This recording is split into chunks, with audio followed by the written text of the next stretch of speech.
morning, and welcome to our unusual edition of Alyce a lot of other guests this morning, rather more than usual. In fact, we've created a kind of nightclub setting here, which at this hour of the morning is strange. There's something nice about Alyce. That's right, we're drinking champagne. They are. At 9 in the morning, we should almost take a stick. What we're doing is creating a nightclub atmosphere, a cabaret atmosphere to set the guest of honor today, Mabel Mercer. We're going to talk with Mabel Mercer and some of her friends, admirers. We have Bobby Short, another artist in style. She has made famous. They put out an album together. Rex Reed, acid-tongued critic and commentator, will be very benign. Hello, acid-tongued.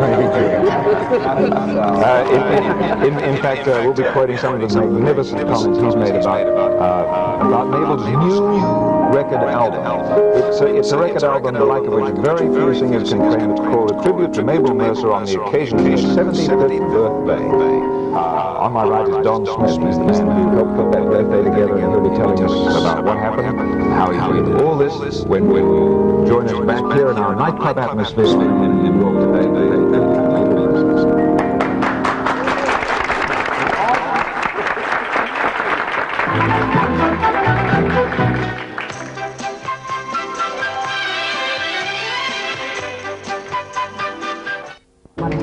On Monday, February 3rd, 1975, Mabel Mercer, our guest today, celebrated her 75th Diamond Jubilee birthday at a party that was given in her honor at New York's St. Regis Hotel. I'll be short a moment to the guests. This is what we filmed.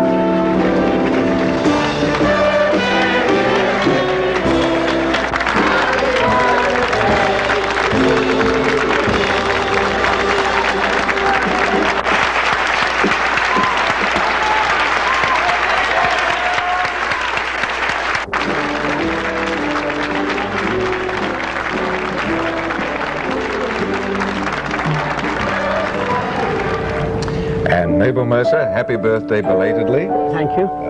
Was that a surprise to you? You seemed almost overwhelmed. Well, I was. I really didn't expect such a large attendance, and it was very thrilling. Well, I hope you don't mind that we've sort of transferred our birthday party to this hour of the morning. No, I think this is lovely. Thanks for being with us. Don Smith's the man who put that party together. And was that a big job? Yes, but it was an enormously pleasant job. The only thing that frightened me was that Ms. Mercer doesn't like a lot of fuss made over her. So I had to keep a lot of things from her, and I was bursting to tell her a lot of things. So a lot of the lovely people in the audience tonight, this morning, who were at the party, I would take it out on them instead. But I think she was floored, and it was the room rocked with love, and that was nice. That's a nice phrase, rocked with love. I've been reading this article in the cover story of the latest issue of Stereo Review, Mabel Mercer and the Art of Cabaret. And I hope you've read the article, and I wonder how you respond to all these hundreds of thousands of words of praise from all the great musicians. There's a comment here by Howard Dietz, the songwriter. I'd like to read this in full. It's so well written. Mabel is Cleopatra, Salome, and all the great women. She slides down the banister of your mind. If you're a songwriter, she captures the meaning of your songs better than you do. I'm always under her spell. How do you react when you read things like that? Well, I think it's lovely, but you've got to live up to this, you know. So each time you go, every time you sing, it's all over again. It's all brand new, so you can't let yourself down. The problems of a living legend, eh? Absolutely. Mabel, when you do a song, it is fresh and it is new. Do you ever listen to the way somebody else has done it before, and do you consciously say it all, if I were doing it, I would say it differently? No, I think everybody has their own individual style, and people sing things the way they feel them. And I do mine the way I do it. But do you have to feel hurt? Do you have to feel happiness? Do you have to feel loneliness? Not at all. You sing the song, and you want to make the listener feel the happiness or the sadness. That's a subtle distinction. Yes, of course. Many inexperienced vocalists don't understand. Well, you couldn't possibly enter into all the emotional things you see. You couldn't go through all that because you wouldn't be able to convey to the people who are listening, because then the trouble becomes yours, and people don't want to hear your troubles. They want to listen to their own. See, I owe you a personal thank you on a whole other level. I think you know this, in that if you grew up in New York at all the way I did, and if you took a girl on a date to see Mabel Mercer, you had half the battle won. Do you know what I mean, Mabel? So I want to personally thank you for assisting me many times. Somebody may come in and shoot me just for that reason. There was an era, we were talking about this yesterday when we knew you were coming today, there really was a time, and I mean this, when you knew you were growing up and you knew that your taste was developing when you went to see your work, because until then you would start with whoever else was around town, and you'd keep hearing about Mabel Mercer, and then you kept saying, well, everyone kept saying she was chic and she was marvelous and she was this, but when I saw you the first time, the thing that hit me is that the one word that hit me that people don't often use, which to me is the best compliment in the world, is you're just a terrific entertainer. Thank you. Well, you just entertain the people. If I can quote something that Don Smith said, Mabel Mercer madness will yet sweep the country. Well, look, you know, with this record and this stereo review cover and your continuing renown, and now that you have been elevated to legend,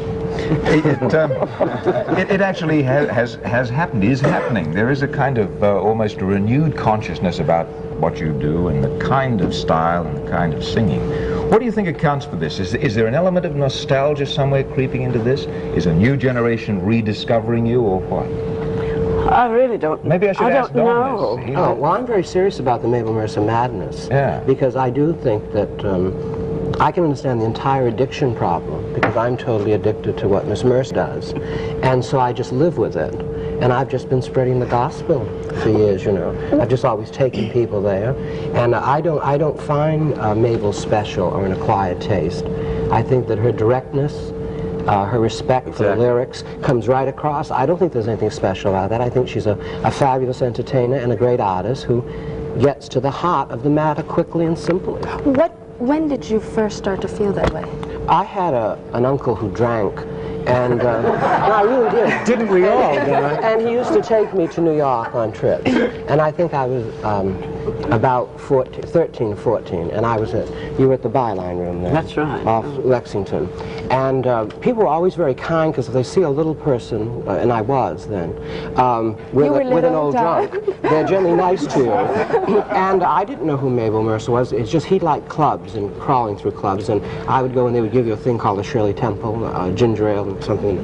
And I sat there being totally enchanted. I didn't know exactly what she was doing, but I knew it struck some You knew chord. there was magic there. Yes, the whole atmosphere was magic. See, one thing that Mabel's always done, I feel, is that any room that she's played, first of all, she's made it so totally personal for everyone, and it's always been very club-like. It isn't cold. It isn't like just going to a regular nightclub.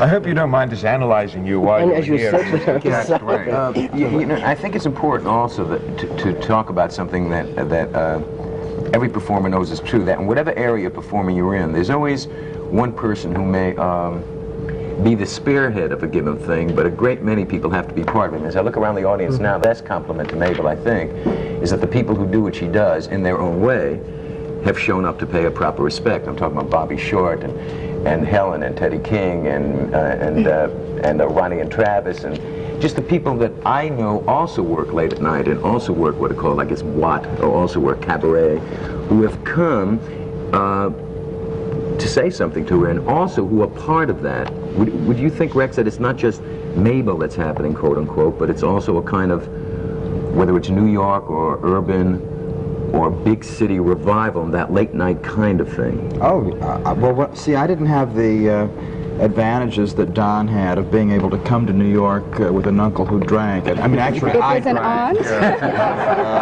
I wasn't able to come to New York to see people like Mabel Mercer. I just read about them, you know, sitting on the little bench in front of the Greyhound bus station while I was watching all the buses come and go from all these little towns in the South that I grew up in. And Mabel was somebody you read about in Harper's Bazaar and town and country. You know, she represented that great world out there of the cultured and the wise and the beautiful.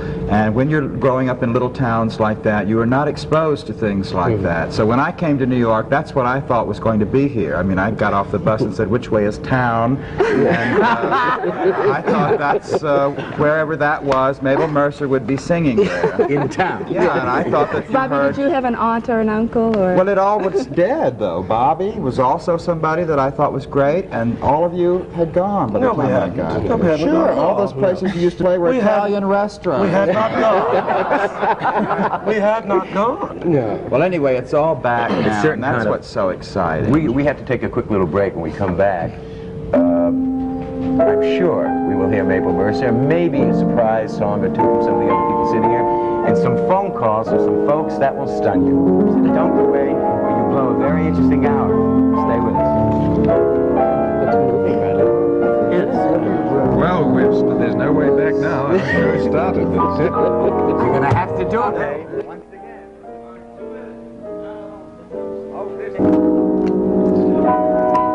We are back here in our early morning cabaret setting to pay tribute to our guest of honor today, Mabel Mercer. It's Mabel Mercer Button Day, too. Don, Yes. Don has just made available It's to his us. Diamond these- Jubilee. That's right, and Mabel Mercer madness is sweeping the country. We should introduce Jimmy Lyon on the piano, who's providing that.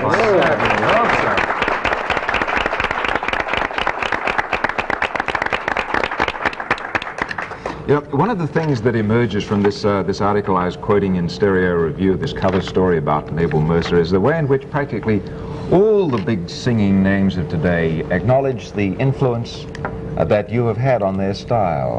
Well, Bobby, to what extent do you think that you have been influenced or shaped or guided by the kind of style that Mabel has developed?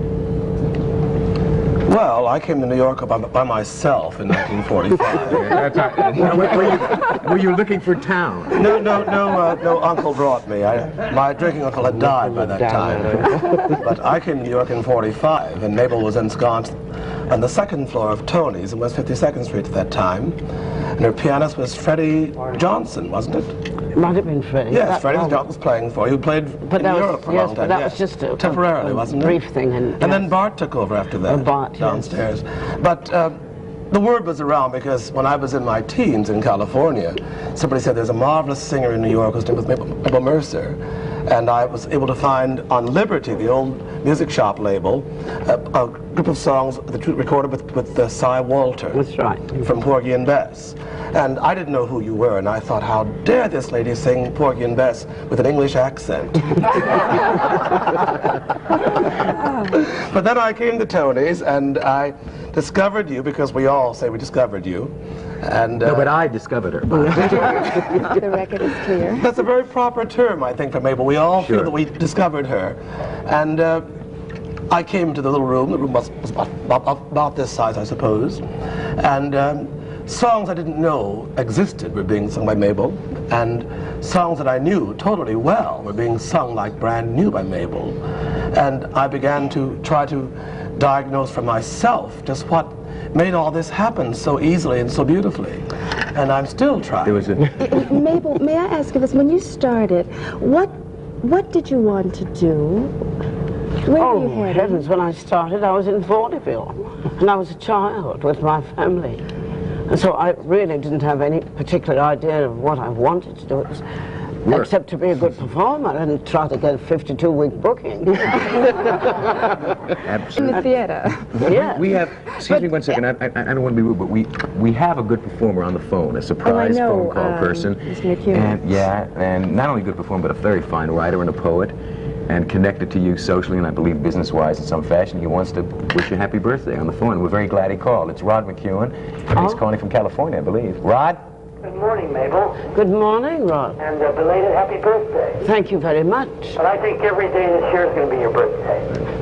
Thank you. I want to thank you for reproducing that record. Well, it's such a lovely record. I mean, I'd like to reproduce every single one of them. Well, that's you could do Porgy and Bess, perhaps. Never made a bad record, I don't think. Yes. Well, we I try. haven't heard it. But Well, it's very different to the ones that I do now. It's Well, we should say that the record that Rod's talking about is the one, Rod McEwen in Los Angeles, right? Right. Right. Good morning. Welcome to our show. And I'm holding up the record that you've put out, Mabel Mercer For Always, which is a collection of some of the very rare old recordings which have become collector's items. He's sort of put them together in an anthology. Yes, he's rescued it. Recording that she did with Rap Burns on Decca. And I was able to lease it from Decca, and I really feel most fortunate in having done so. I want to tell you, Mabel, the record is selling like crazy. You might even get some royalties.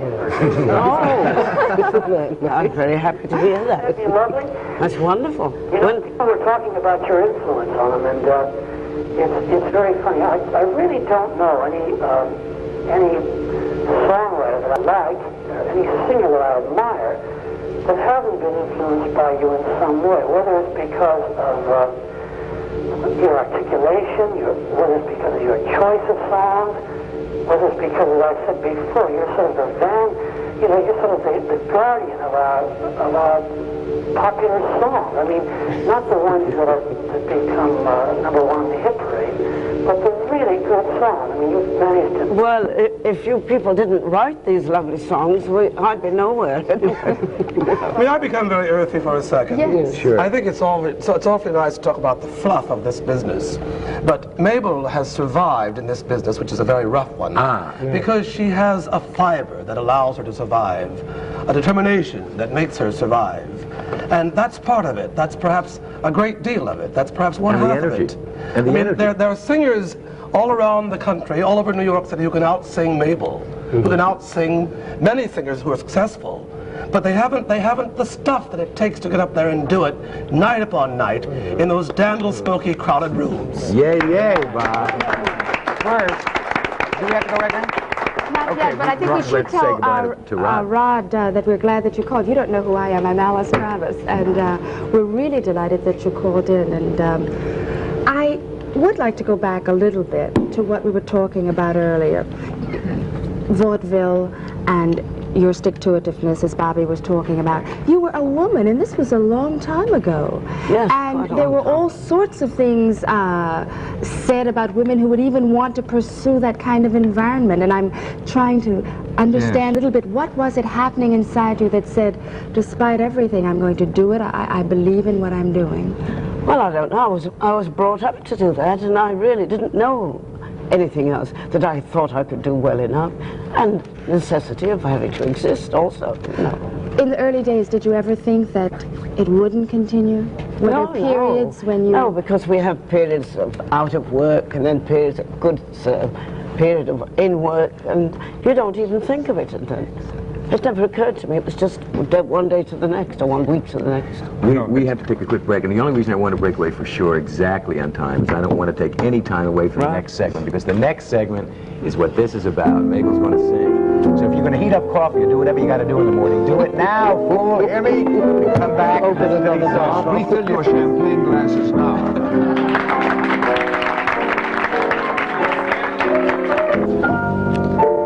I've introduced a lot of singers and nightclubs that I've worked with in my time, and I'm a little nervous at this moment, a little shy, because most of them I had no choice over. They were booked to play with me, and we did it, and that was it. And I'm really proud to say that I would pay any night in the week to see this next lady, Miss Mabel Mercer.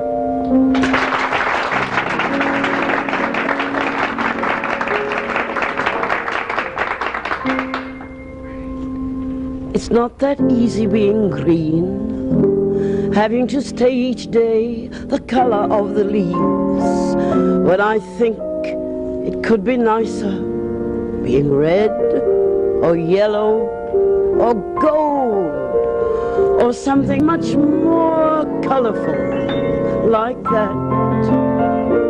It's not easy being green. It seems you blend in with so many other ordinary things, and people tend to pass you over, 'cause you're not standing out like splashy sparkles on the water or stars in the sky. But green is the color of spring, and green can be cool and friendly like And green can be big like an ocean, or important like a mountain, or tall like a tree. When green is all there is to be, it could sometimes make you wonder why. But why wonder? Why wonder? I am green, and it will do fine. It's beautiful, and I think it's what I want to be.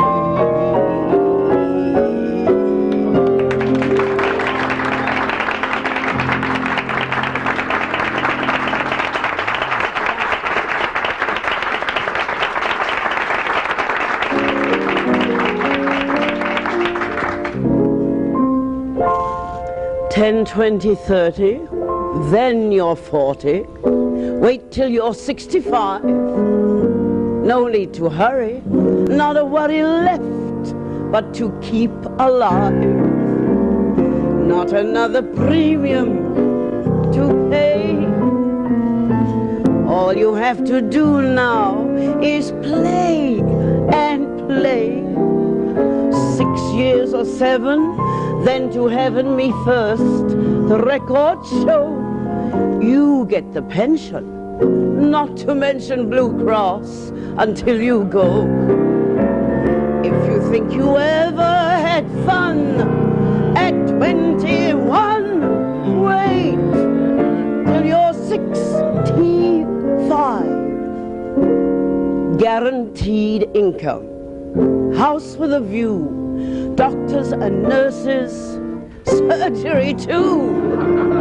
Everything paid for, and it comes true when you're 65. Hop, skip to 40, then to 50, wait till you're 65. Paid up and grinning, just beginning now to become alive. If the children never mature, what the heck, the bonds will. So we're secure, safe from disaster. No one has to take care of Pa and Ma. All brown and rosy, living cozy down there in Tampa, Fla. If you felt like Catherine the Great at 28, wait till you're 65.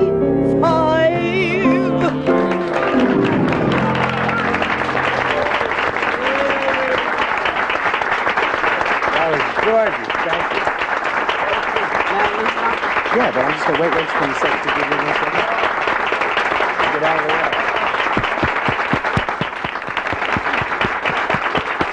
Keep your company for a minute, okay?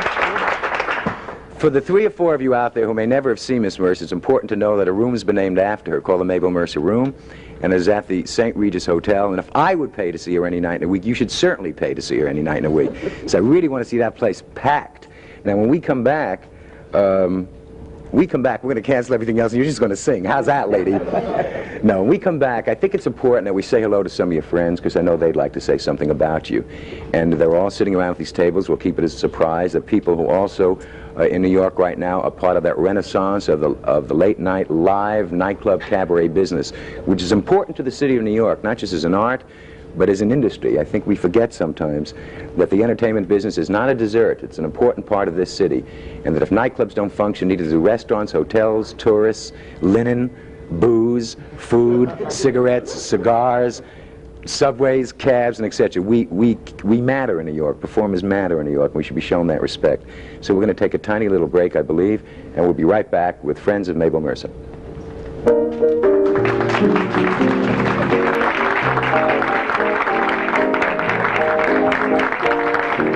Hello. Welcome back. As I promised, we're going to talk to some of Mabel's friends. Please excuse my back. But I particularly want to talk to performers because I think it's a secret club. It's a secret society. We've all been through the liquor and the cigarette and the cigars. And as Bobby said, Mabel is an artist and a survivor, and somebody just gets up every night and does it, and that's part of her too. So I thought we'd say hello to some of the people who also do it. And this lady to my left, hi, is Ethel Barrymore Cult. Hello. Thank you for coming this morning. And these two nice people I went to see the other night at the Carlisle, and they were brilliant. It's Ronnie White and Travis Hudson. I always remember Travis as the lady. What do you feel is happening in New York now at night? Do you think there's a certain kind of excitement again, that people feel comfortable, they'll go out at night? I think it's wonderful that they do, that the nightclub business, which was moribund for a while, is beginning to revive. But I wanted to say one thing, apropos everybody saying how Mabel taught them to sing and how to think. I think that every young actor in New York should go and see and hear Mabel Mercer, because she is one of the finest actresses in the world today. If she didn't sing a note and there was no music behind, she has a directness and what the meaning, the inside meaning of the word that every young actor should say, with no nonsense and with no she-she. Simple, clean. Simply clean and marvelous, and I want that room to be full of young actors. That's a smart idea. That's an interesting idea. Ron? I could agree more, yes. Well, Mabel has been not only a great inspiration to us, but also a great friend. She's such a real, warm person. Do you guys hang out? I know comedians hang out. Do you guys hang out? Yeah. Well, we've been several times up to her farm, and, you know, we chat about this and that. I'll never forget, one of my great thrills in life was being at the farm when President Nixon announced that we were out of the Vietnam War, and Mabel and I hugged each other and cried a lot. Well, let's hope they announce it again. Travis, have you known Mabel sometime? Yes, I have, and I think personally, aside from the business of the profession of admiring this woman as a performer, Miss Mercer's birthday is the day after mine. And so when I go through this thing on February the 2nd of how many years can I keep doing the saloons and patting under the chin and all of that, then the next night I'm always able to go to Miss Mercer's birthday and see her and think, marvelous, look at what she's doing. I can keep at it. Do you feel that, let's say Mabel's leaving next week, I believe, for a month in Philadelphia, correct? And do you guys travel as well, or do you basically find one room in New York and that becomes your room? Well, we've been located mostly in New York around, but we've worked Puerto Rico, and we'll be working in Kansas City and Annapolis. We're starting to do that routine, but of course, which I think is good, because up until now we felt that New York was the place for us, but I think that that sort of taste is going out into the country, which pleases us a great deal. Definitely spreading. Bobby Short's been all over the country just recently doing concerts. I know. Which I think is a beautiful sign that people are aware of this kind of music and, you know, around the country. Dynamite. Thank you for showing up this morning, and thank you for talking to us. I will table hop, said he, to a lady we almost worked together at Mr. Kelly's. We almost split the bill, and I wish we had, named Teddy King. How do you do? I would have liked that. I would have too. You're known as a jazz singer, Teddy. Now, is that nomenclature, does that nomenclature in a strange way limit you to the places you're allowed to work? I mean, I know people mean it as a compliment, but can it hurt you? Yes. And so I'd rather be just known as a, quote, singer, unquote, because the word jazz is, I don't know, everybody thinks of that word in a different connotation. Mm-hmm. It does limit you if they label you. Mm-hmm. I don't want to be labeled. Mabel, we're paying tribute to Mabel. Yeah. I was introduced to her in person. I had only known the name. The name was Magic. And I came to New York on my first important job in the city, and the press agent from the club said, I'm going to take you to hear a lady. And I've never been the same. Yeah. I know what you mean. This is Rosetta Blanton. Hi, Rosetta. How are you? You're working now here in New York, right? Yes, I am. Where?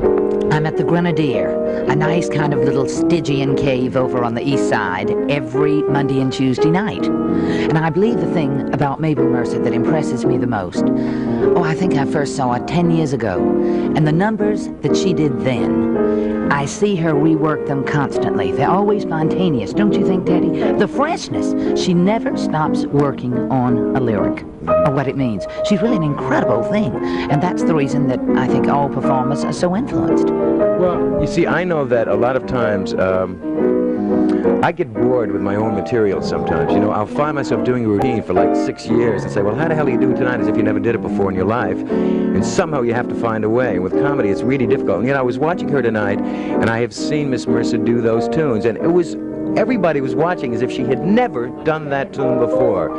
And that's called, I guess, the illusion of the first time amongst actors, and she's absolutely superb. Also, remember, she's the only person on earth that can sing a number like 65 if you live that long and you want to be 65. That's right. Constantly. That's right. Thank you both for showing up this morning. I'm going to move over here just for a minute and say hello to Helen. This is Helen Merrill, who is brilliant. How's that for shorthand terms, kid? And have you known Mabel a long time?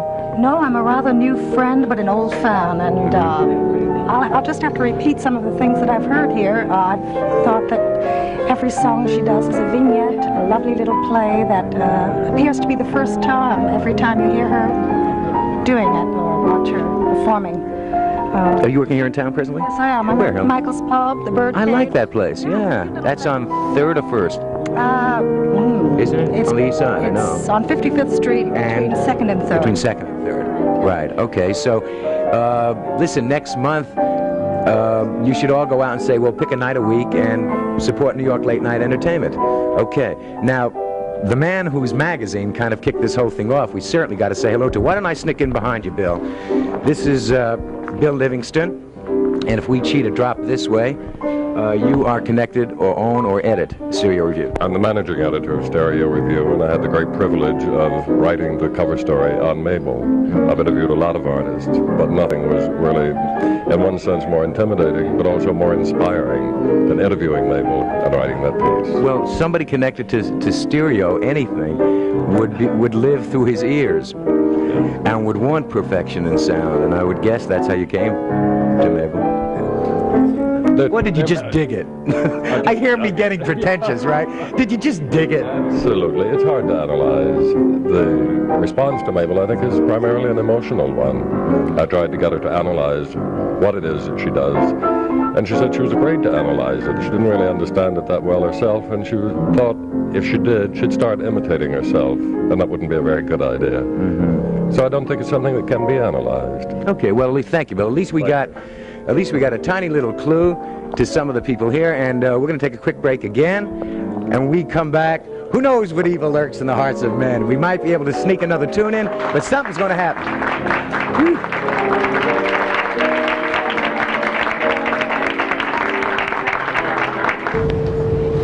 We're back with Mabel Mercer. This is rapidly turning into Mabel Mercer, This Is Your Life. In fact, to continue with that kind of theme, what does the name Bricktop conjure up for you?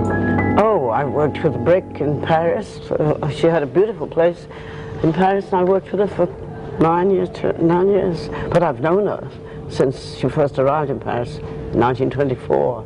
Well, we understand that she is on the telephone now from Chicago. Chicago. Bricktop, we're receiving you loud and clear. Good morning. Hello. Would you like to say hello to our guest, Mabel Mercer? Hello, Brick. Hello, Bill. Well, what are you doing up at this hour of the morning? I'm not up. I mean to tell you, I'm lying right here in bed. What would I be doing up at this hour? He called yesterday, my public relations man here, and he said they're saluting Miss Mercer. The money. And, oh, yes? Through saluting Miss Mercer, for heaven's sake. Belle, how are you? I'm fine, dear. This is a wonderful surprise. Oh, I think this is one of the greatest things. I can't tell you how proud and happy I am about it all. It's really, really something. I didn't know that in cold New York they would have time to give such good and beautiful attention to a great, great, great girl that you've grown to be. Mabel, you know, you're really something. Well, you'd be surprised. It's been absolutely wonderful, Well, the way everybody has. Well, it was carrying on awful before I even left there last week.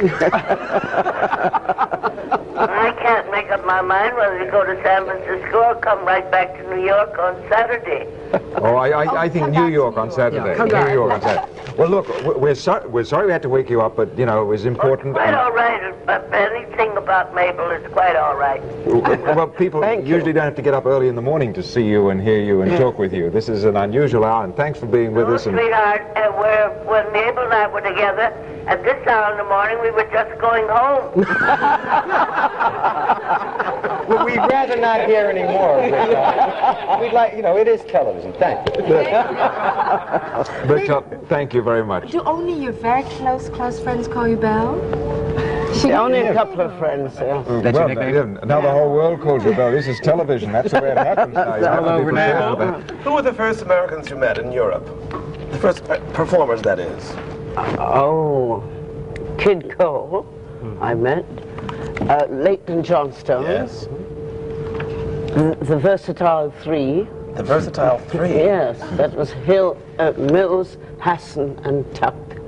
There were three gentlemen who sang, and they were absolutely marvelous. On the top of Leighton Johnstone, one gentleman played the piano, and the other two, and they sang all the latest songs. And then I met Florence Mills, of course, later, and was later in the show with her. And it was really a great thrill, because that was a wonderful, wonderful lady.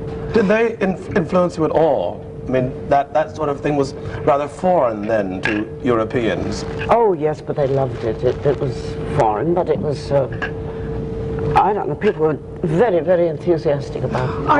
Are Europeans different? Not at all, not at all.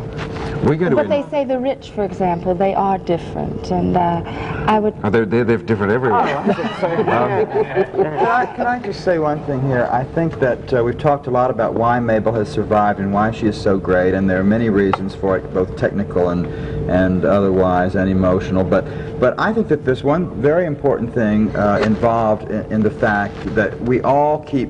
Bobby said it before. He says we all feel like we've discovered Mabel, and I think that you don't have to discover bad taste. It's everywhere. It surrounds us daily. We are not helped to find beautiful music by the radio or by television, except for shows like this.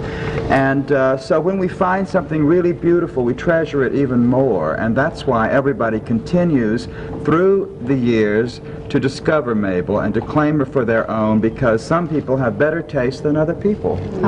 Simple as that. If I may quote Rex Reed to Rex Reed here, you say, reviewing the latest albums, you say, everything about this beautiful album seems to have been produced, performed, and embroidered with love. It's a beautiful way to put it.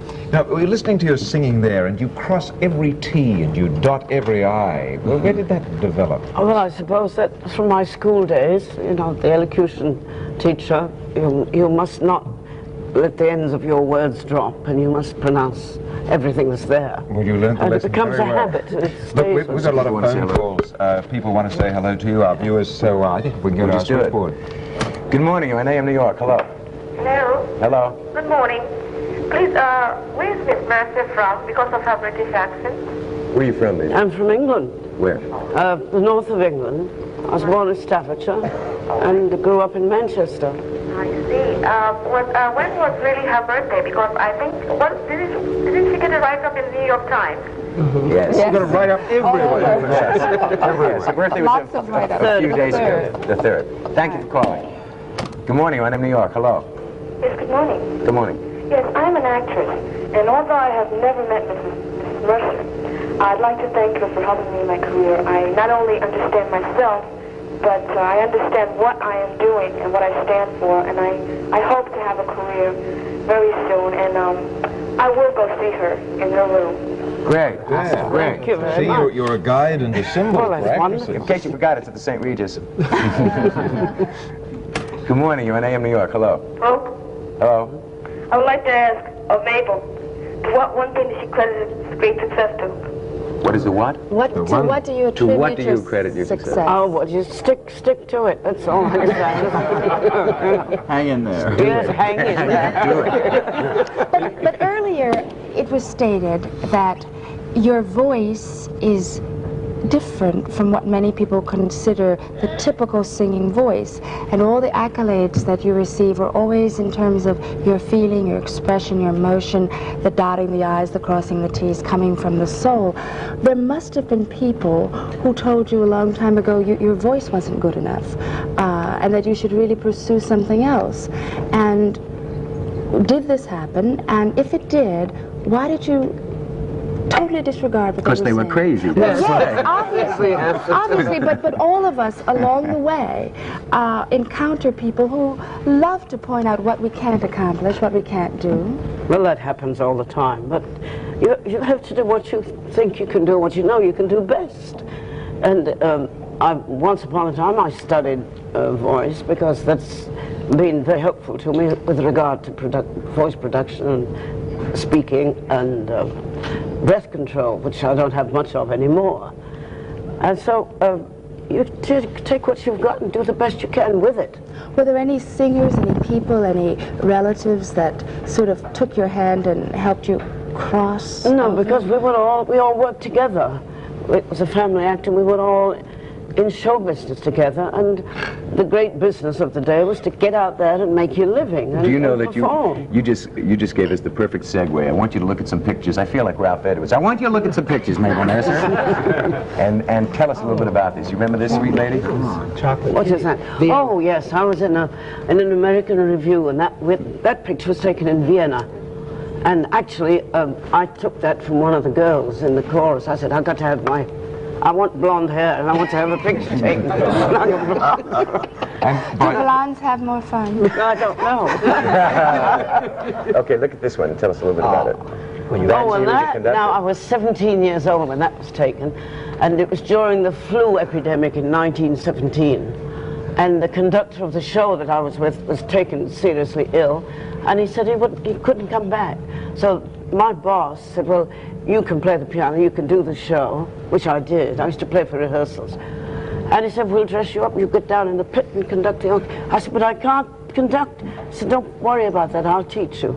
And he was a very fine musician, so he taught me. And then I got down in the pit, and we bought these clothes at a boys' clothing store. And I just thought I was it, you know. Well, we have one more call. Now we've seen some of the many moods of Mabel Mercer. Yes. Okay. Good morning. I'm in AM New York. Hello. Hello. I'm Fred Morrison, and 20 years ago, my wife and I interrupted our wedding night. What? See Mabel Mercer. Fred, that's carrying it too far. That may be the highest possible compliment. Put the blame on me. Well, I guess we should thank you. We'd like to see her tonight, and would she sing both sides now tonight? Of course I will, with pleasure. All right, we will see you then. Bye. Thank you. Fred, the very least she can do. Kevin, Alyce, and I would like 10% of your tab, if you don't mind. No, that's terrific. You know, people have that kind of memory of a very personal moment in their own life. Well, that's why I think they come back to see me constantly, because if you arouse certain memories in people's minds, and they associate you with that, and then every time people not in New York come to New York, they say, well, we've got to go and see Mabel because we did it the last time, and it's all a continuation of memories through the But also, I don't think Mabel has ever sung a bad song. You see, this is also a part of it. This taste that she has, it's important. It's also doing her business. Her business is cabaret. Yes. And cabaret isn't a thing all by its own. You know, it's not like the stage or a film or television. It's cabaret. And that music says that this is television, which means that we have to break for commercials. We'll be right in a moment. Back in a moment.